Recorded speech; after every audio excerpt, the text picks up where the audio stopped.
India's tigers are disappearing, from 45,000 a century ago to barely 1,700 surviving today.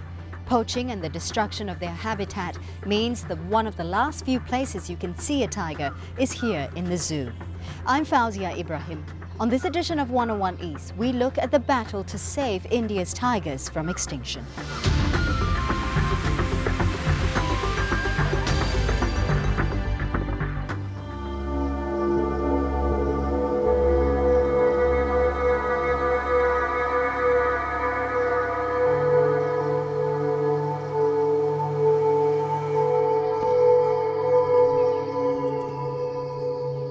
Elusive and magnificent.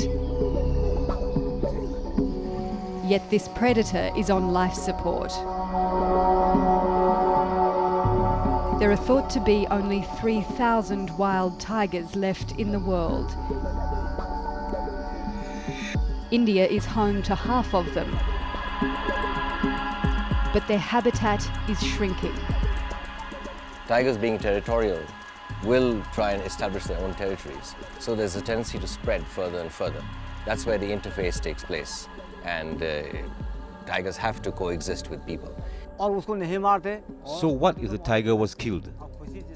My wife is dead. Even if the tiger hadn't been killed, she's gone. I don't even want to think about a world without tigers, wild tigers.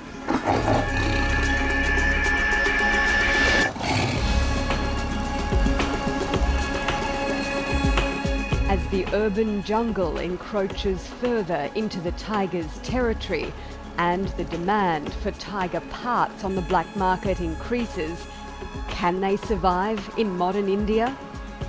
I travelled to Corbett Tiger Reserve, northeast of New Delhi. There are over 200 tigers in the nature reserve, North India's most significant tiger population. The core of the national park, 520 square kilometres, is off limits. But in the reserve forest, tigers are in conflict with people. There's the tigers in these jungles which are actually quite vulnerable because there are also people here, cattle. The jungle is not as well protected as Corbett National Park. NIRMAL GHOSH has been tracking tigers for most of his life. He's a member of the Corbett Foundation, a non-government organisation trying to mitigate man-animal conflict in the reserve. And this is where the challenges are. The forest is easily accessed by poachers, by cattle, by people. You can just, walk in or drive into a place like this riverbed. It's a complex battle for land, life and livelihood. One that many believe the tiger can't win. The hunter has become the hunted.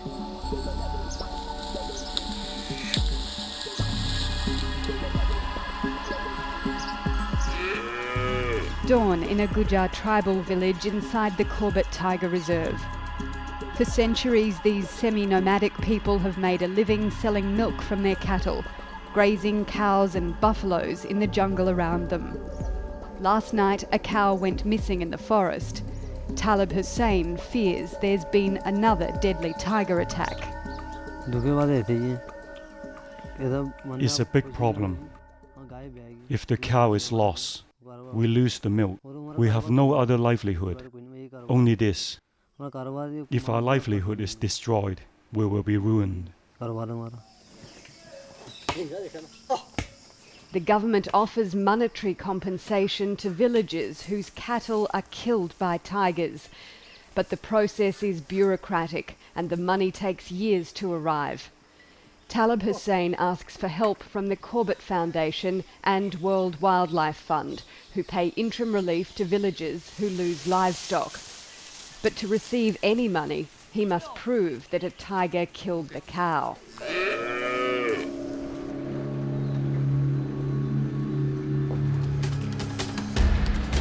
I joined the search for the carcass with NIRMAL GHOSH and renowned tiger tracker THAKUR. Close to 1,000 cows and buffaloes are killed in the reserve forests each year, indicating many predators live here. Talib Hussein's village is so remote, we leave the road to reach it.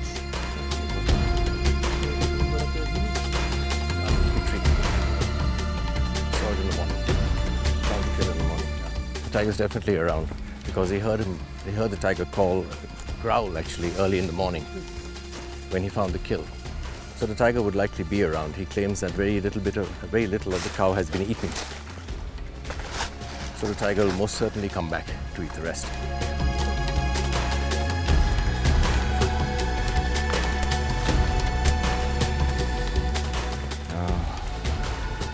The neck is broken. इसका neck to टूट गया.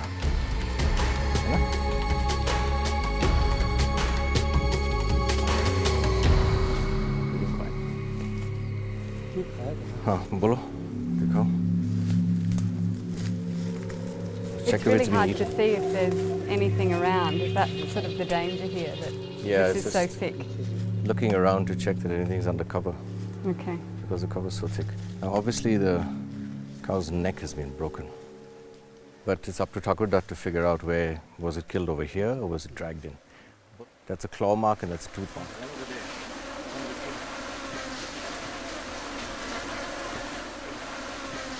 It's eaten the cow from the back, which is typical of tiger behavior. They start eating from the back of the carcass. The kill rate rises dramatically during the monsoon, when the undergrowth is thick, providing plenty of cover for a hungry tiger. Fresh paw prints. Pug marks are certainly fresh. So basically THAKUR DUTT is telling us that the tiger is waiting somewhere around here to come back for its second meal. It hasn't eaten all of its fill yet. This is a time that's highly dangerous for the villagers because they have to come back to find their cattle, but it's also a time of great danger for the actual tiger because it's vulnerable to having that carcass poisoned, either so that it doesn't come back and kill again or from poachers. We've established the cause of death was a tiger and we leave the kill site. Talib Hussein is paid around $35 for the loss of his cow. It's less than the animal is worth, but better than nothing. The overall amount given out in interim relief last year was $37,000, just enough to keep the peace and stop villagers in the reserve forests turning against tigers. But tigers face a bigger threat: poachers. What the CORBETT Foundation is doing is specifically aimed at the poacher who does not shoot a tiger anymore. The tiger skin and bones are used by the traditional Chinese medicine manufacturers who want a tiger intact. They don't want a hole of a bullet in the tiger skin or one of the bones missing. Therefore, they poison the tiger. They poison the tiger when it eats or kills a domestic cow or a buffalo, and the poacher will offer money, offer bribe to the villager to put just plain simple rat poison in the carcass. If conservationists can get to the villagers before the poachers, the tigers may stand a chance. DILIP KHATAU heads the CORBETT Foundation. As a young man, he and his friends hunted big cats for trophies, emulating the great tiger hunter and park namesake, Jim Corbett. We were allowed 1 tiger, 2 leopards, a few deer, wild boar, and this is where we used to stay. When tiger hunting was banned in 1972, he turned to conservation.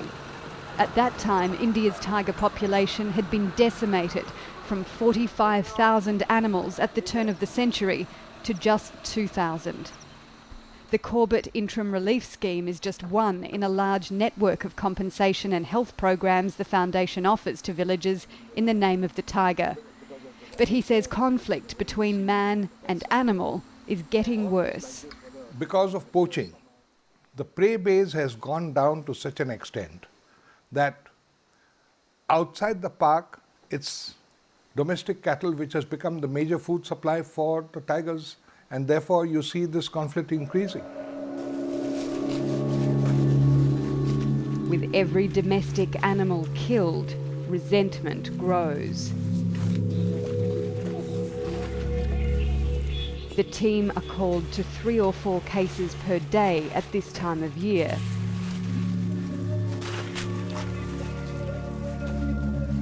It's a dangerous labour of love. Tigers jealously guard their kills, and on this occasion, there are 2.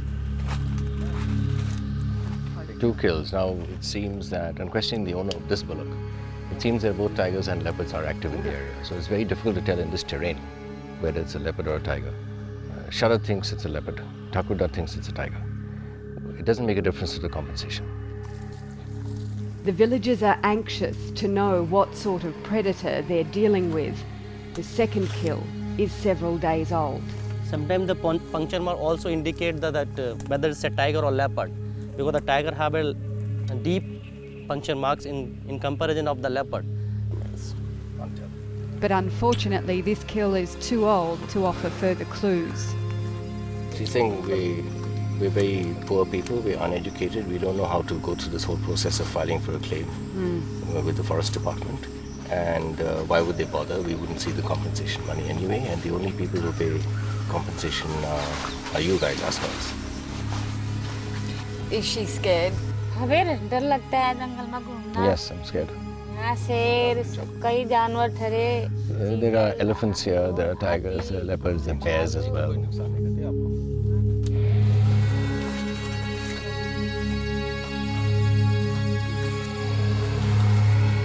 For people living in the forest, the danger can be far greater than losing cattle.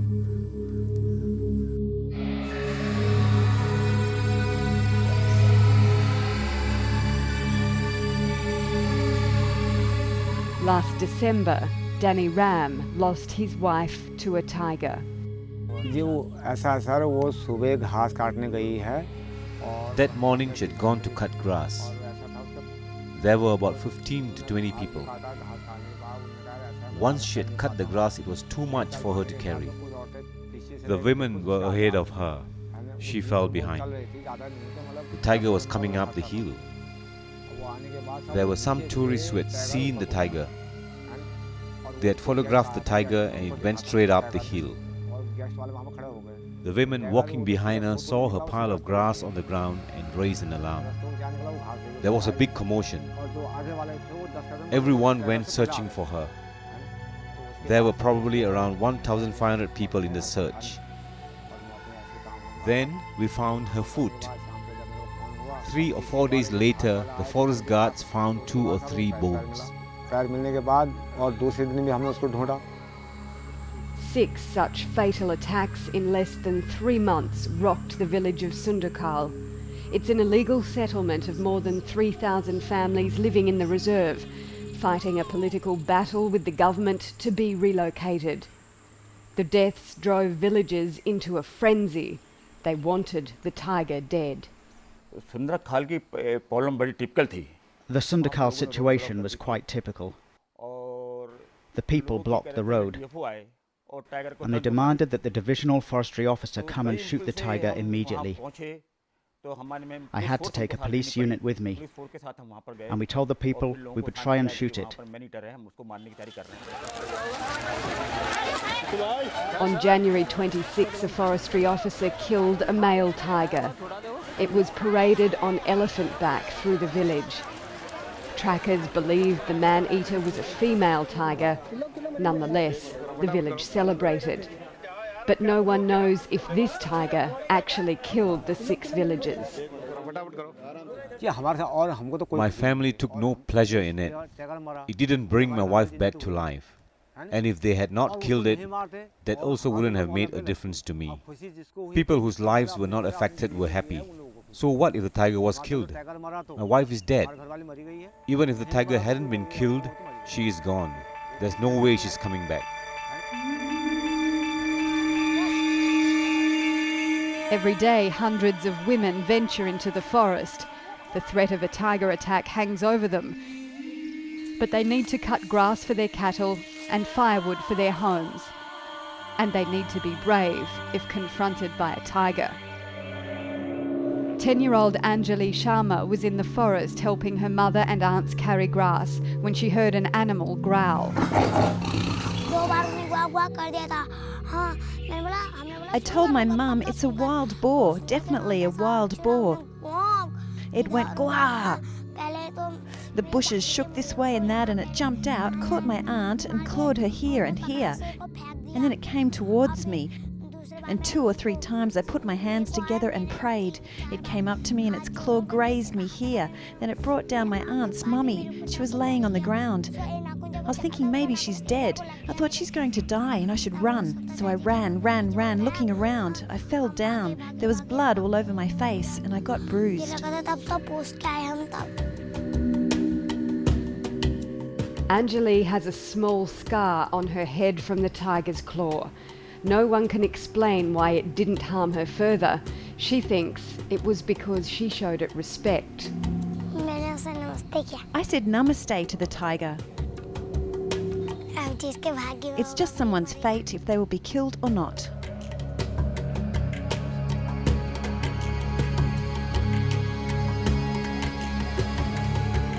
Two other women from the village were badly injured in the attack. DEVI is one. She's endured months of plastic surgery to her face and still has problems speaking and eating. Her jaw was broken by the tiger, and the tiger clawed her scalp and face. Only her nose and eyes were saved. Everything was scarred. He thinks the tiger should be eliminated, trapped or killed if they attack people. In DEVI's case, it was money given by various NGOs that paid for her costly medical treatment. Her family are frustrated by delays in the government compensation scheme. They say she wouldn't have been treated at all if it weren't for the interim relief money. With tigers being a source of fear and frustration, it's easy to see how they lose out.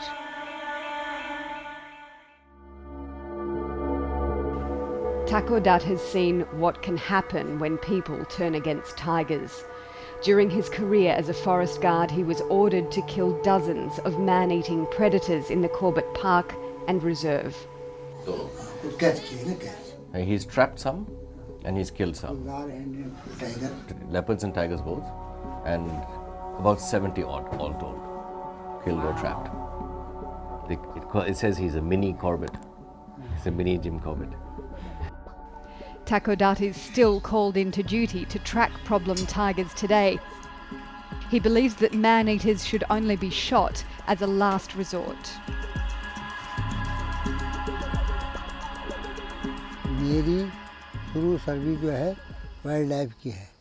From my beginning in the wildlife service, it has been my foremost duty to protect wildlife. Now the question is, if there is a man-eater, it has to be killed? The chief wildlife warden kills it, not me. The government kills it, not me. If they don't make these orders, it will get used to the taste of human flesh.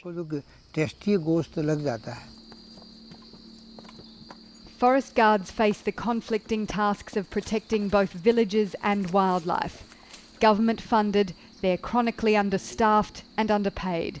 An ageing workforce whose skills are being lost as more retire. Patrolling is often done on foot, as most times they can't afford the fuel. Even their boss is not optimistic about the tiger's fate. It's difficult to say. If this situation continues, then the tigers may be finished off.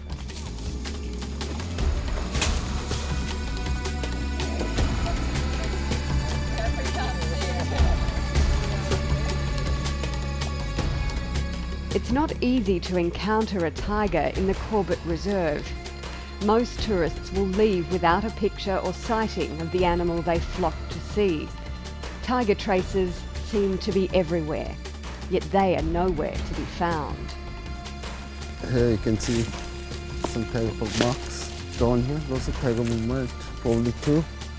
Probably two are moving here. See? 2 tigers. Yeah, 2 different sets of marks. One is bigger and the other one is smaller. We'd heard about some tiger movements in this area, so we decided to come on elephant back to see if we can see the tigers for ourselves. Apparently it's a much easier way to spot a tiger from elephant. We can certainly see some tiger footprints, but no sign of them yet.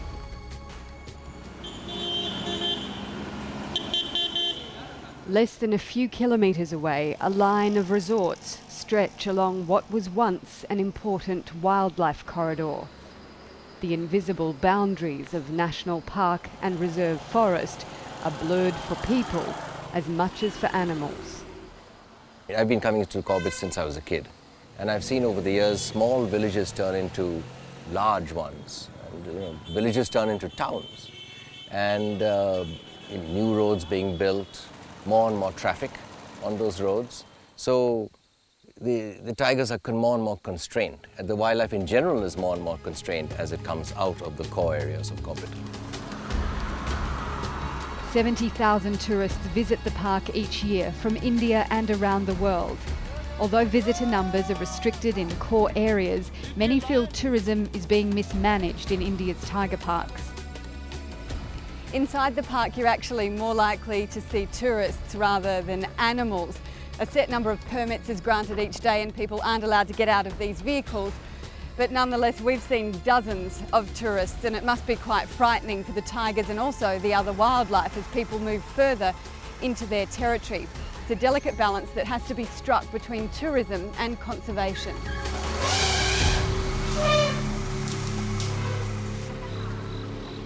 Ironically, tourists could be saving the tiger from a more serious threat. Well, I think it's difficult for a poaching gang to operate when there's vehicles moving all the time. For instance, if they trap a tiger in a steel trap, the tiger screams and roars, and it's a very noisy business.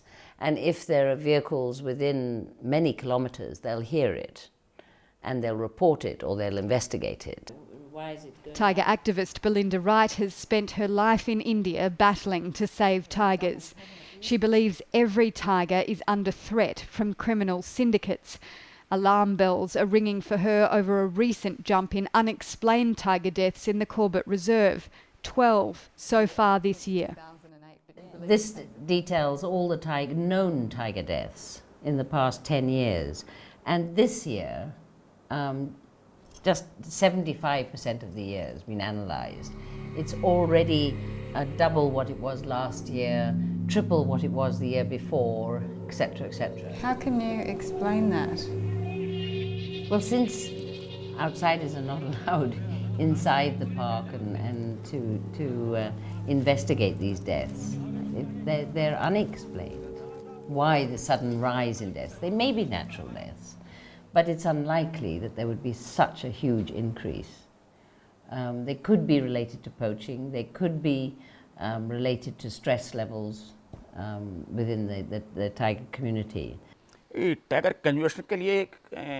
terms of tiger conservation, we are unable to mount patrols. We have few vehicles and we don't have enough money for fuel. So we can't patrol regularly. And nowadays, without patrolling, it's difficult to protect the tigers. It's a complex battle to save the tiger, one to be fought on many fronts. In India, their survival might depend on the very people whose lives they increasingly threaten. If protection remains strong in Corbett, and if the community around Corbett remains aware that tigers actually bring in tourists, bring in tourism revenue and so forth, and they get compensated for any loss that might occur because of protecting tigers. I think tigers in Corbett is one place where tigers have a future. How long that future may be, that depends on the degree of protection it receives.